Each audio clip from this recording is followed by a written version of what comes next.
Okay. Now, I want to start by telling you a little goddess story. Okay. And the story I want to tell you about is a Yoruba goddess named Oshun.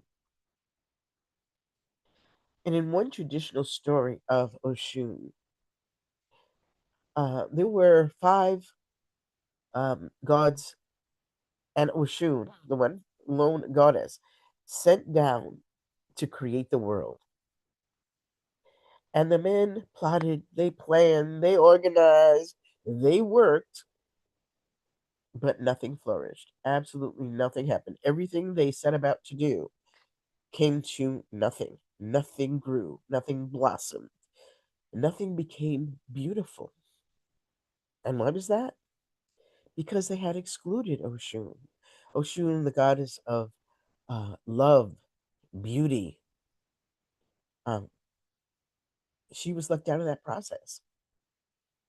And so once uh, the men had given up and said, maybe we ought to get Oshun back here to help with the work because we're not doing it on our own, right?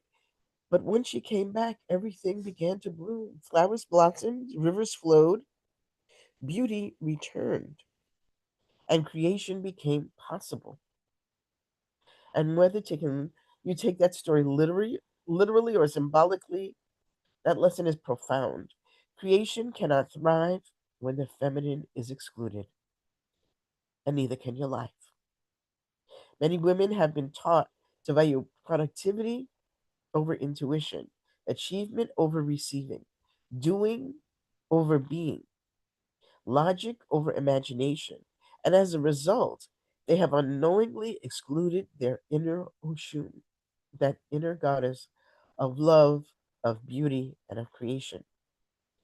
And tonight it's time to welcome her and every other goddess of creation back into our lives, to open ourselves to that energy that helps us create, that helps us bring beauty into the world, that helps us bring love into the world, because that's where true creativity comes from. It's from opening ourselves up to infinite possibilities and not stifling ourselves and saying it can only be one way or this way or that way, but to open ourselves to all the various possibilities that there are. So let's talk about the four dimensions of womb creativity. Are you ready? Okay. The first thing we need, and we've talked about this, is vision. Everything begins as a possibility, something that you envision. And you can ask yourself, what am I longing for at the moment? What wants to come through me to be birthed or created? And allow a vision of what that is to come forward. And that vision may not be like something you can see with the eyes or even your inner eyes. It may be a feeling, it may be an emotion, it may be a sense of knowing.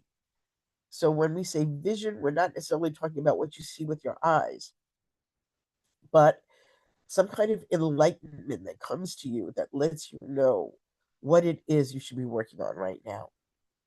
Okay. The second thing is desire. Desire is sacred. Okay. It's not selfish. And it's just information telling you, pointing you in the direction of your next evolution. Who will you be next? Your desire points that way. Okay? The third is incubation. And often this is the most overlooked stage. The world celebrates beginnings and endings, but what happens in the middle? Sometimes we really don't care. But the womb is the place that honors that becoming, right? Sometimes nothing appears to be happening at all, and yet everything is happening just below the surface. One of my favorite sayings is that everything we create in darkness, right?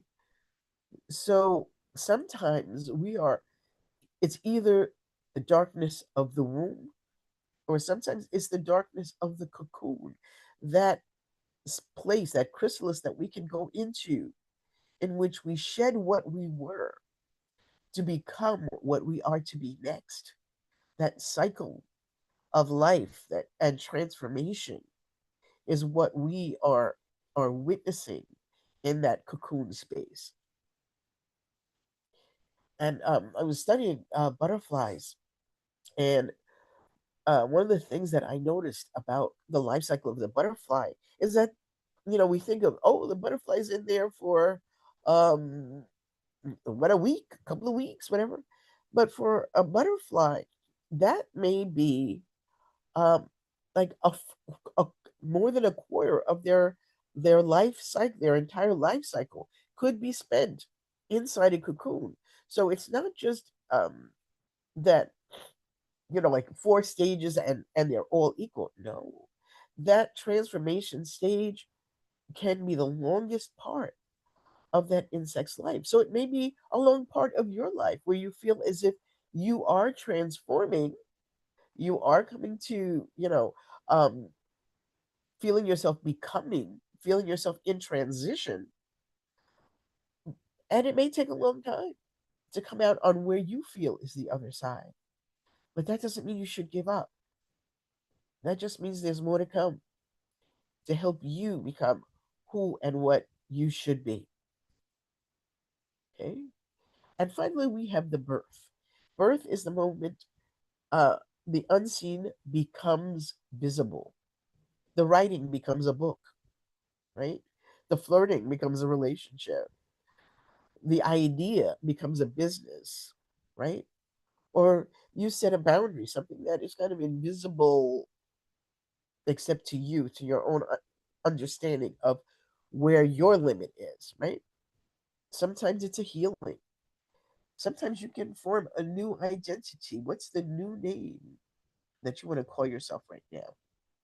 And all of these forms are part of birth. Okay. And I also want to point out to you that when we talk about these four aspects and almost everything that has to do with the goddess has to do with these four elements of creation. When we see vision, right, that comes from air. When we talk about desire, that's fire. When we talk about incubation, that's water. And when we talk about birth, that is earth. So no matter what, we are still in this uh, cycle of the elements as we go through our creative process.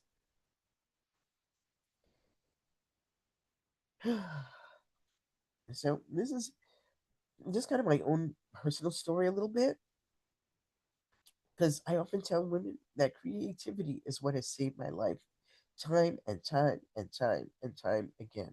Because writing saved me, becoming a healer saved me, healing other people saved me, right? Goddess work saved me. And every major transformation I have experienced began when I allowed myself to create a new story.